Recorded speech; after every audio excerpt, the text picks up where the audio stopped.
Hello viewers, welcome back to my channel জিকাস world. আশা করছি তোমরা সবাই খুব ভালো আছো। আল্লাহর রহমতে আলহামদুলিল্লাহ আমি অনেকটা ভালো আছি। আমার এই কুর্তি লুকের ভিডিওটাই তোমরা অনেক ভালোবাসা দিয়েছো, তার জন্য অসংখ্য ধন্যবাদ।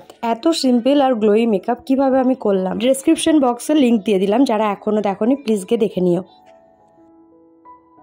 গাইজ এখন বাজছে 3:48 নাগাদ, মানে ভোরের সময়। ওইদিকে দেখো রাজ কাকাদের বাড়িতেও লাইট জ্বলছে। তোমরা ভাবছো এত ভোরবেলায় জেগে আমি কি করছি? সেহেরি খেতে উঠেছি, বুঝলে, রোজা রাখবো। আগের ইয়ারে তো একদমই রাখতে পারিনি, কারণ মাম্মা যথেষ্ট ছোট ছিল, কিন্তু এবছর চেষ্টা করছি অন্তত 2-3টে তো করতেই পারি। আর এদিকে দেখো আমার একটা সঙ্গীও আছে, আমার বোনই, ও রোজা রাখবে। ওর এটা প্রথম নয়, ওর এটা 3 নম্বর রোজা চলছে।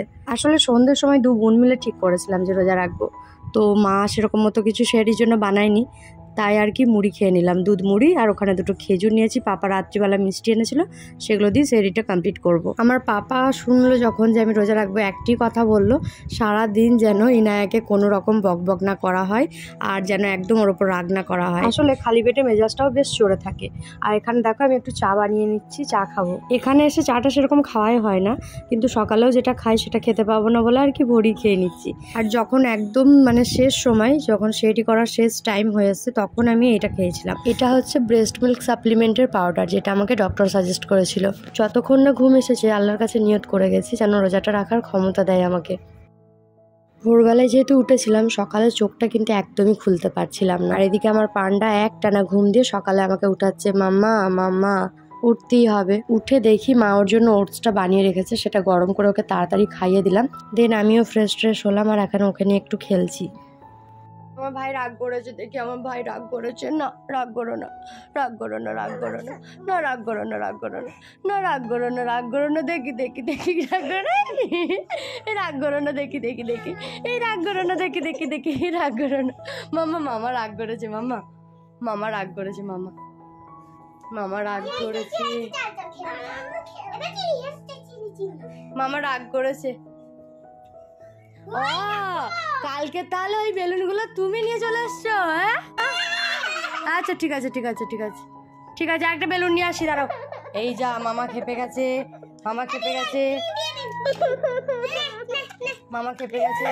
সকালের দিকটা মামা ঘুম থেকে উঠে ওর মামাকে মিমিকে পায় না, কারণ ওরা স্কুলে যায়। তারপর যখন ওরা স্কুল থেকে বাড়ি আসে ওই 11:30-12টা নাগাদ, তখন ওদের সাথে জুটিয়ে খেলা করে। বাচ্চারা দেখবে বাচ্চাদের সাথেই খেলতে বেশি পছন্দ করে। এমনি সময় মাম্মা আমাকে মামা করে, কিন্তু ওদেরকে পেয়ে গেলে আমাকে আর পাত্তা দেয় না। স্নান টান করে একটু ঘুমোবো ভেবেছিলাম, মাম্মাম ঘুমিয়ে গেছিল, কিন্তু আমার চোখ জড়ো হয়ে যাচ্ছিল, চোখ লেগে যাচ্ছিল চিটিয়ে, বাট ঘুম আসছিল না। তারপরই দেখি নিচে সব হট্টগোল হচ্ছে, মানে বুনি স্টুডেন্টগুলো পড়তে চলে এসছে, ও পড়াতে গেছে। আজকে একটা নতুন স্টুডেন্ট বসেছে ওর কাছে, আরমান।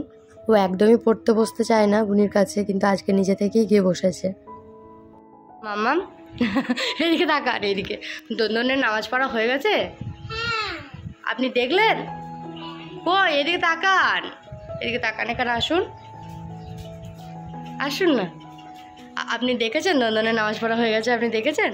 সময় তো কাটতে চাইছিল না, তার উপর এত গরম ছিল কি বলবো। মামাকে নিয়ে চলে এলাম আবার রাজ কাকাদের বাড়ি, কারণ ওখানেও স্টুডেন্টগুলো সব পড়ছে, ওদেরকে ডিস্টার্ব করতে পারে ও। আর এখানে এসে দেখি ছোট কাকি নামাজ পড়ছে, তো আমাকে দেখে এসে বলছে, মা দুনদুন আল্লাহ রসুল। তাই বলছি কি করছে? নামাজ পড়ছে। তো বলছে আর এখানে দেখো দন্দনের নামাজ পড়া হয়ে যাওয়ার পর দন্দনের সাথে ডান্স শুরু করে দিয়েছে। যত বড় হচ্ছে এত ইয়ার্কি করা শিখে যাচ্ছে, কি বলবো তোমাদের। মাঝে মাঝে আবার এমন ড্রামা করছে, মানে দেখে হাসবো না কাঁদবো বুঝতে পারি না। তবে জানো, ওর এখানকার ডেলি রুটিনটা খুবই ভালো। ওখানে থাকলে ও অনেক রাত্রি পর্যন্ত জাগে, সকালে উঠতেও লেট করে। এখানে যদি সকাল 8টায় ওঠে, তাহলে রাত্রি আবার 10:30 কি 11টার মধ্যে ঘুমিয়েও যায়। আর যখন শ্বশুরবাড়িতে থাকি তখন রাত্রি তো কোনো সময়সীমা থাকে না, ও কখন ঘুমায়।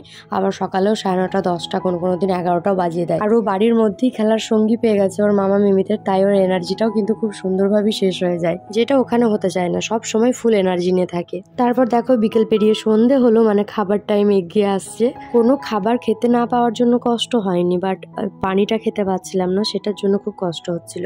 যাই হোক, ভিডিওটা করার পর আমি উজুটা করে ইফতার সেরেছিলাম, তারপর আর একদমই এনার্জি ছিল না শরীরের মধ্যে।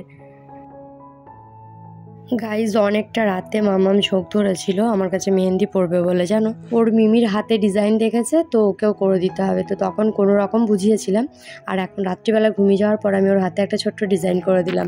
জানো কত ভয়ে ভয়ে করেছি, কোনো রকম যদি বালিশে লাগিয়ে দেয়। এর আগে ওখানে একবার করেছিল, ডিজাইন করার পর সঙ্গে সঙ্গে বালিশে মুছে দিয়েছিল। এটা শিং বি মেহেন্দি দিয়ে আমি করেছি, তাড়াতাড়ি কালার হয়ে যায়, তো ওয়েট ওয়াইপস দিয়ে আমি তাড়াতাড়ি মুছে দিলাম দেখো। আর এটাই হচ্ছে ফাইনাল কালার। যা তা পরিমাণ গরম করছে, কি বলো? এখনও তো সেরকমভাবে গরম পড়া স্টার্টই হয়নি, এখন থেকেই যদি এই অবস্থা হয় ভাবতে পারছো এরপর মানুষজনদের কি অবস্থা হবে। তার উপর মাম্মার হেয়ার লেন্থটাও অনেকটা বেড়েছে। তো দেখো এখানে দুটো শিং করে দিয়েছি ফার্স্ট টাইম। চিনচিনের প্রথম চুল বাঁধা এরকম দুটো শিং। কই শিং দুটো কই আপনার? হাত দিতে হয় না, হাত দিতে হয় না, খুলে যাবে। ভালো লাগছে কতটা?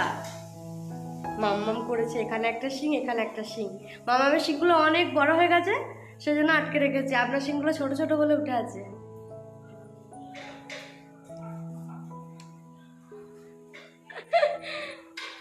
গাইজ ভিডিওটা আজকের মতো এইটুকুই, চলো দেখা হবে আবার নেক্সট ভিডিওতে, বাই।